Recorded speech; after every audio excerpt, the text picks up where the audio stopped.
Welcome to the course Public Sector Accounting and Finance. This is really the final year subject in semester 2. Basically, you will get under this course directions, general information, of course, course content, learning outcomes, and general graduate attributes. Then the course coordinators, of course, myself will be act as the coordinator, and Dr. Anil Jayantapanan will deliver some lectures together with me. Then you can find out all the information in LMS and the course outlines. There are 14 weeks. First week, of course, we try to introduce the subject. Second week, we look at the public sector financial management system. That is basically planning, reporting, documents, including financial management cycle of the public sector. Then the constitution provisions related to public finance in Sri Lanka, basically Finance Act. Then delegation of financial authority in Sri Lanka, budget appropriations and Public Finance Act. In the fifth week and sixth week, really budget appropriations and Public Finance Act. Then, of course, we will be discussing with you week 7 and week 8, of course, public sector accounting standards. Then that will be taken by Dr. Anil Fernando. Then the service sector performance reporting by myself. In addition to that, we will discuss a special lecture, special issues on performance reporting in public sector. Then there are 3 guest lectures, local government and monitoring role of the Auditor General and the recent trends in public accounting and financial management. Finally, we will look at the summary of the course in the 14th week. Coming back to the assignment group projects, there's a project 30 marks which I declare in the beginning of the 3rd week lecture. So I will declare what it is. Then the final examination, we will be really giving you the 70 marks. That's the unstructured paper you have to pace at the end of the semester. Okay, that's all about the course. Basically, you can read this document. It's available on LMS. Then we'll come to the today's presentation very quickly. Basically, in this session, what I'm going to do is I will be discussing with you introduction to public sector accounting and finance. This session covers really the introduction, basically. So we will explain the scope of the subject, basically what we'll be discussing. What we'll be discussing in next 12-13 weeks. Discuss the objective of public sector accounting, explain the type of information produced by the public sector accounting, the stakeholders, and state the users of public sector information and their needs. And finally, we'll explain the concept of privatization and new public management. Of course, privatization is a little outdated topic. What we are discussing in public sector nowadays, new public management. So first of all, we look at the definition just to understand the scope. When you say public sector accounting and finance, public sector means all organizations which are not privately owned and operated, but which are established and run, financed by government on behalf of the public. So thereby, when you say public sector, it covers all the organization really established by the government, run by the government, financed by the government. All those organizations are there on behalf of the public. So those are called public sector in this course as the definition of public sector. Then government is, again, government refers to the collection of public institutions. Government means a collection of public institutions established and given the authority to run affairs of a country. So it has to be the institution established and given the authority to finance, to run for their affairs. It has to be really received authority from a certain authority. For example, from Parliament, you get the authority to spend likewise. It's a system of governments, includes the body of individuals who are authorized to administer of the law of a nation. In a way, you can say government is responsible for really administering the law of a nation. Then we look at the government accounting.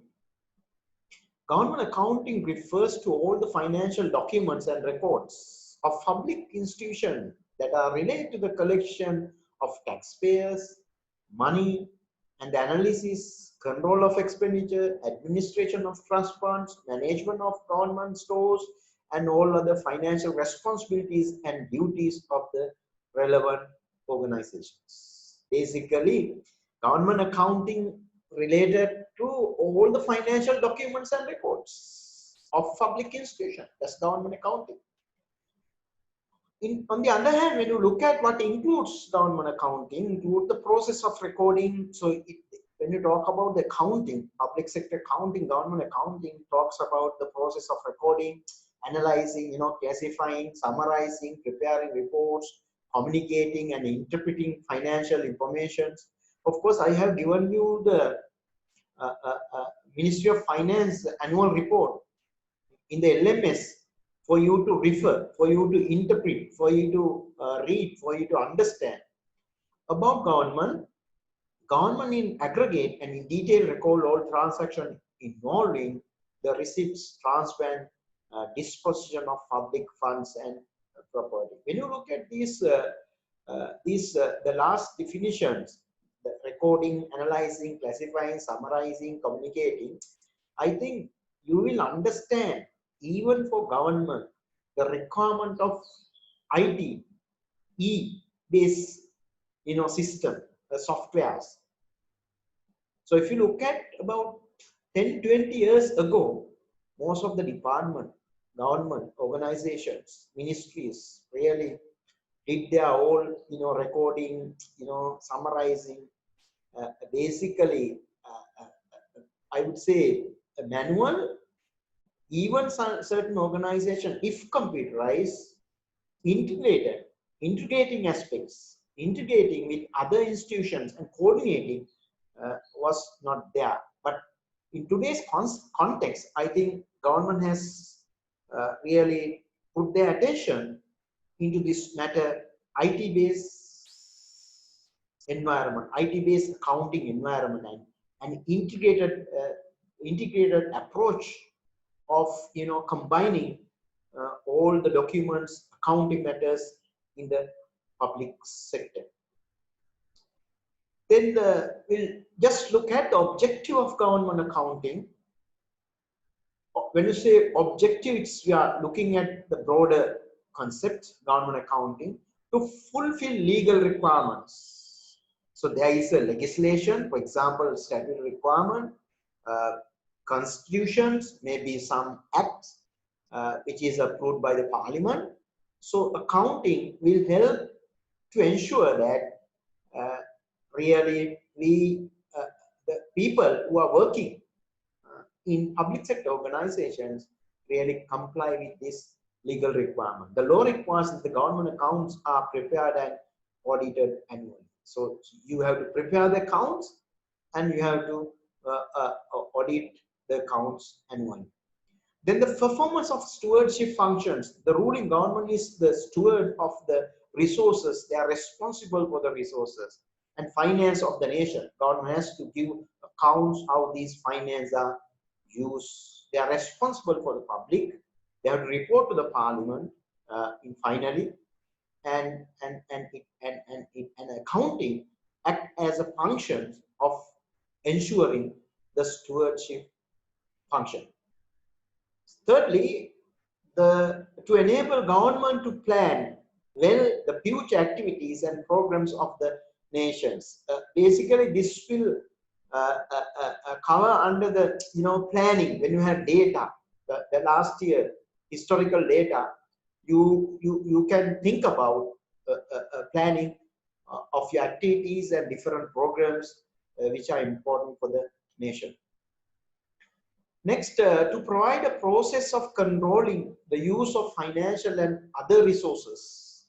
So you can consider accounting as a controlling tool, not on the financial, but also other resources. When you look at the public sector management controls, I think you can understand those controls are there to manage, control, to avoid misuse of other resources. So thereby, in a way, accounting really does accounting really perform two main activities. It acts as a planning tool, and it also acts as a controlling tool to provide the means by which actual performance may be compared with the target sets. Of course, when you plan anything, then you get the actual results. So what you can do is basically, that will facilitate for you to compare and, take corrective actions and whether the targets have been achieved or not. And also to evaluate the economy efficiency and efficiency with which governance is carried out. So you can see with the economy aspect, efficiency aspects, and the effectiveness. So when you look at the public sector or the government accounting, it has a broader objective to achieve. So thereby, having a very good accounting system, I think crucial to run the country to get the desired direction. Okay, the purpose of public sector accounting, demonstrating the propriety of transactions and their conformity with the laws, established rules and regulations. Again, it measures the current performance, provide useful for the efficient control, effective management and government operations, and facilitating audit exercise to be carried out, planning future operation, appraising those in the authority in efficiency and effectiveness. So basically, public sector accounting purposes line with the government accounting objective also. When you look at this,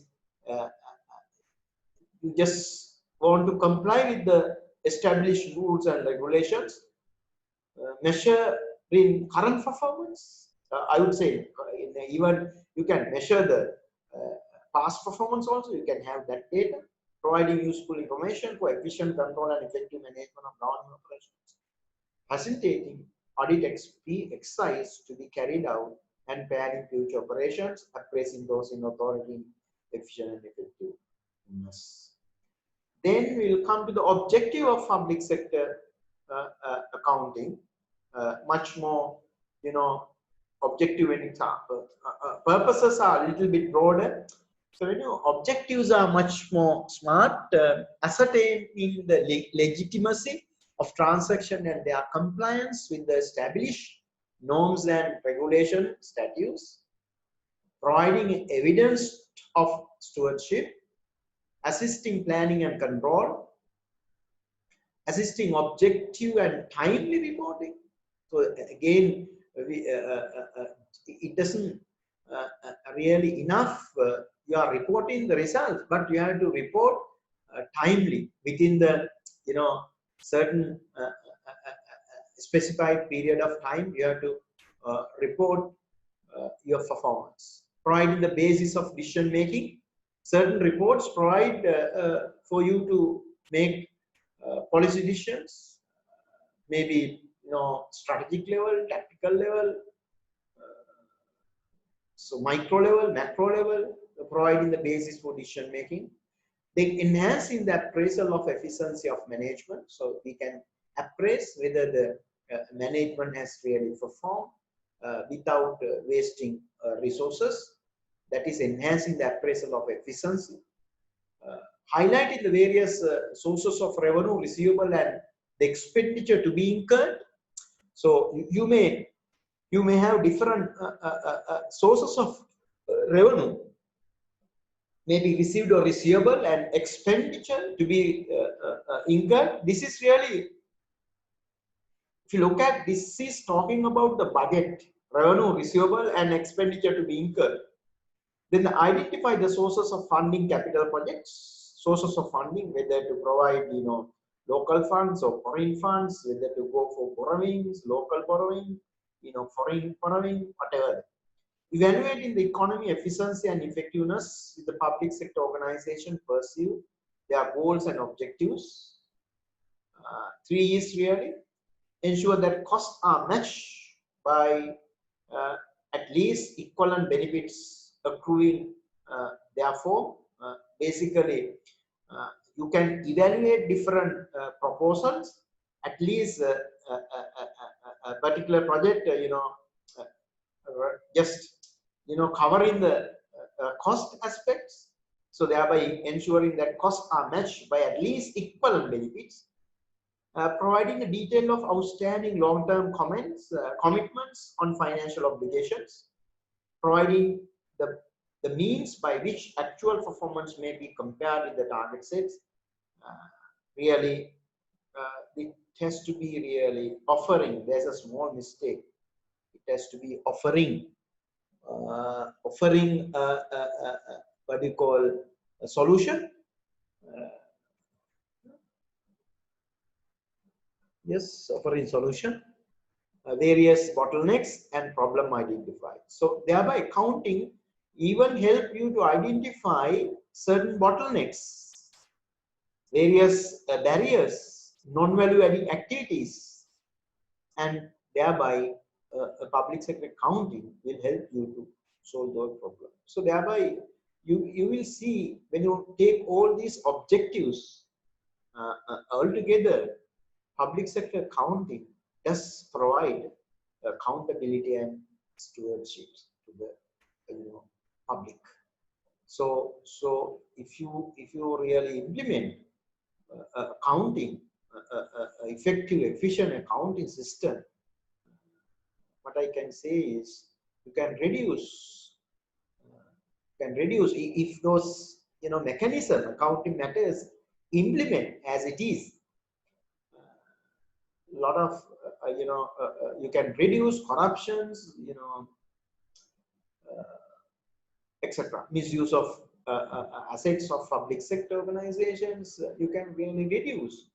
So thereby this subject has really I would say spread into different areas, and finally it ensures the accountability and the stewardship. Okay. Then we'll be discussing types of public sector organization. So what we will do so far, we just look at what the public sector is, how we are going to define the public sector. Then basically we'll discuss from different aspects what are the objectives, purposes of I would say government accounting or public sector accounting. Then now we are going to look at types of public sector organizations. Basically there are 4 levels. International, we call it multi-state entries or partnerships. International, government may have international linked organizations and partnerships. Simple example, you may have different embassies in different countries. One example, you may have different projects in different countries, different partnership organizations. Then national and independent states. All these are local macro level organizations, maybe different departments, for example, Inland Revenue Department, Electricity Board, different ministries, all are coming under the national and independent state. That means this particular, when you say national institutions, it has its own independence. So the particular organization has really established for a specific purpose, to achieve a specific purpose. I would say there's a specific reason to achieve when you say national. Then of course you can talk about the regional, province. You can say, you know, southern province, western province, central province, all 9 provinces coming under the regional. Then local, of course, municipality level bodies such as, you know, metropolis, maybe Nagara Sabha, urban council, you know, divisional secretarial, etc. So all these are, you know, types of public sector organizations. I think we can give example for each of these level. Then we will discuss the what you call type of public sector organization. Here, same what I discussed earlier, I will just put into 3 categories. That's not my idea. So I think earlier I talked about 4 levels, but here same thing I am just putting into 3 categories. Central government consists of a government body with a defined territorial authority. You have the central government, which is really reported to the parliament. Central government includes all departments, ministries, you know, whatever the agencies of the government that are integral part of the structure, any agency, any projects, and are accountable to the report directly to central authority, the legislature, council, or the cabinet or executive heads. So each will have a, you know, responsible person. So you have to report, that particular person has to report to the legislation. In this case, I think you will understand the parliament. Then board authorities and commissions, really these are really established by a separate, I would say, act of parliament. Board, water board, for example, national and drainage water board, basically established by different parliament act. Electricity board, different authorities really established under different parliament acts. We have different commissions, consist of public organizations that are clearly part of the government and deliver public programs, goods and services, but that exist as separate organizations in their own right and possibly as a legal entities and operate with a partial degree of operational independence. Now, when you look at these boards and authorities and commissions, they have a little bit, you know, degree of, I would say, high degree of independence. So they will have their own manual of operations. They will have own way of operating their business. For example, a classic example, water board and the electricity board. They have their own way of managing. Even universities coming under this this category. The universities are really all universities are managed by, you know, governing council under the vice chancellor in an independent manner. They have their own council. They have their own legislation system. They possibly as a legal entity operator, they often, but not necessarily, are headed by a board of directors, commissions, other appointed body. Examples are electoral commissions, again election commission, mineral commissions. So any other commission you can really look at this, etc. So then what you can do is you can talk about the other one, which is really local government.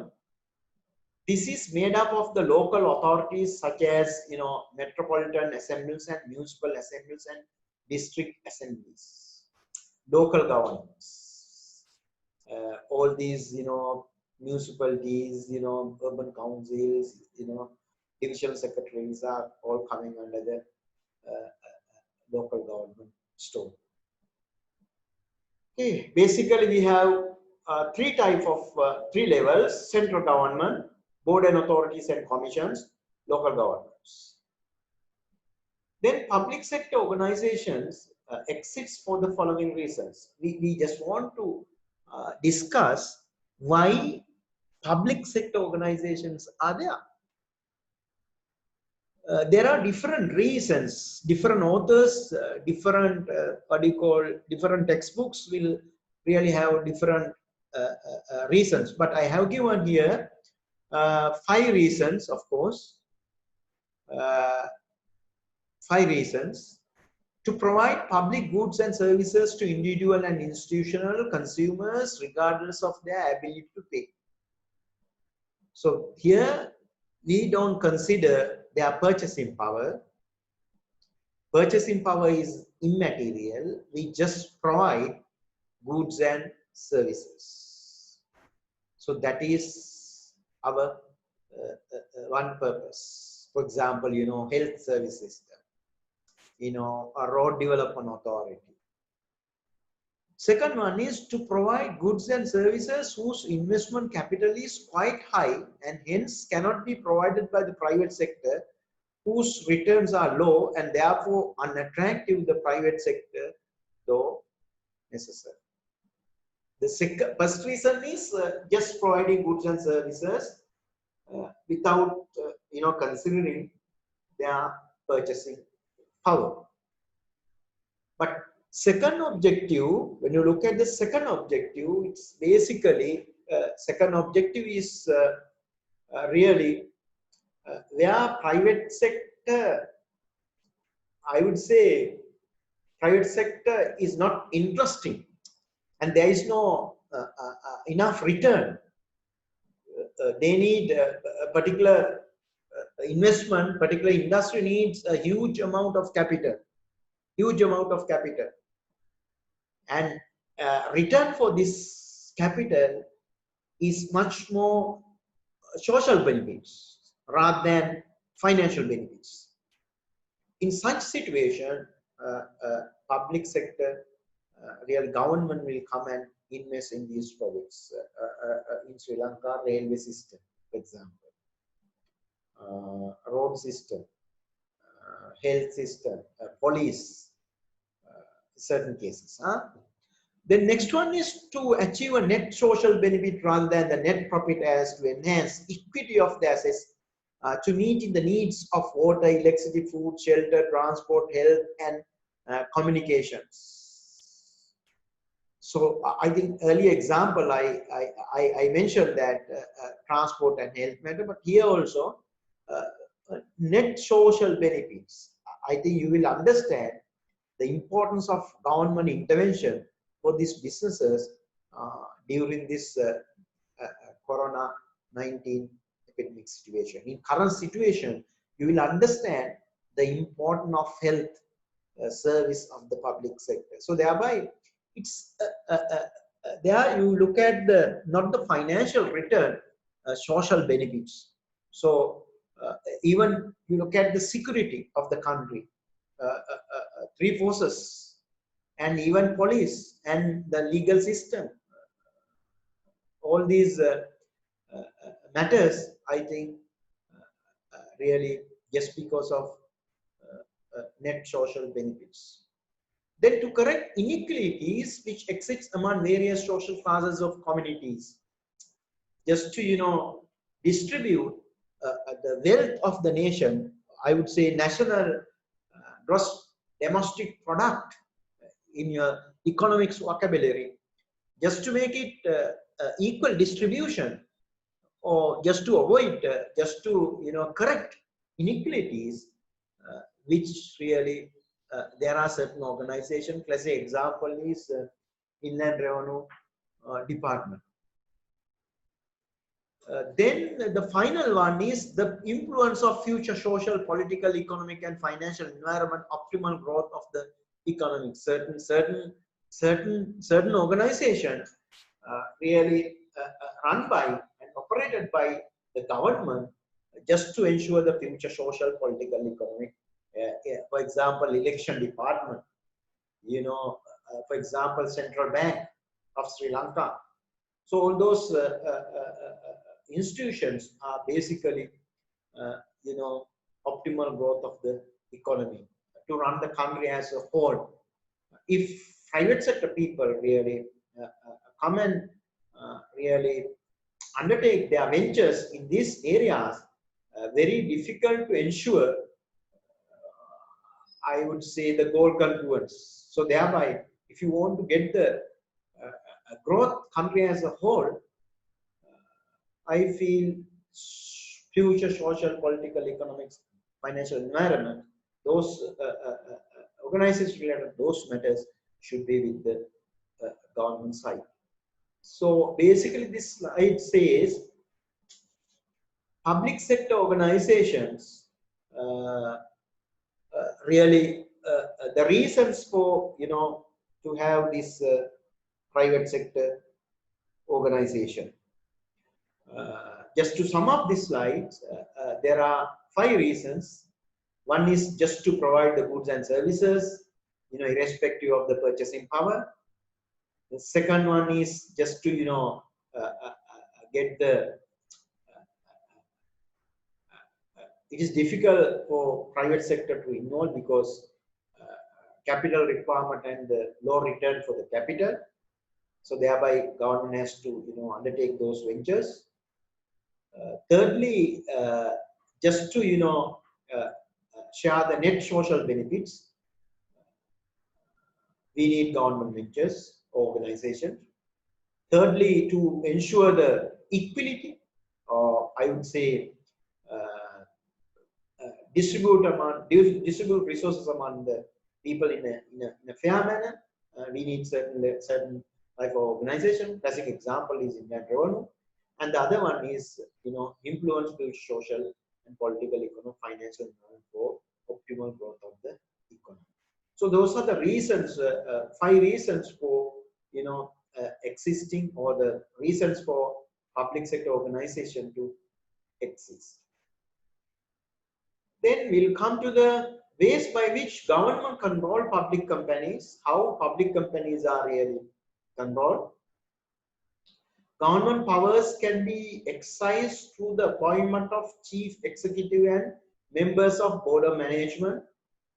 Government can exercise control by giving specific direction concerning the prices, production, cost, and social goals. Government uses the submission of annual reports as an opportunity to evaluate the performance of enterprises. Public companies need to obtain government approval and guarantees for long-term loans. Public companies need to obtain government approval for their annual budgets. Government may specify the economic goals of state enterprises and target rates of their return. So here, what we are talking about, not the government department. Here we are talking about the public companies. Public companies means here basically we talk about second type of organizations, that is board, authorities, and commissions. So there we have a specific way of managing those public companies. You may have a board. If you take a university, we have the council headed by the vice chancellor or chief executive officer. Vice chancellor acts as the CEO, chief executive officer, but we call it vice chancellor. Members of the board. And also government can exercise control by the given specific direction concerning the prices, production, cost, and social goals. For example, the universities are, especially the state universities, are monitored by University Grant Commission. all the banks, including private sector, but here monitored by the central bank. Some directions are given. So maybe all these institutions really controlled by giving directions by the government from time to time. Then government uses the submission of annual report as an opportunity to evaluate the performance of enterprises. Then public companies need to obtain government approval and guarantee for long term, and public company needs to obtain government approval for the annual budgets, and government may specify the economic role, state of the enterprises and the targets. Thank you. This is the end of the part 1 of the session.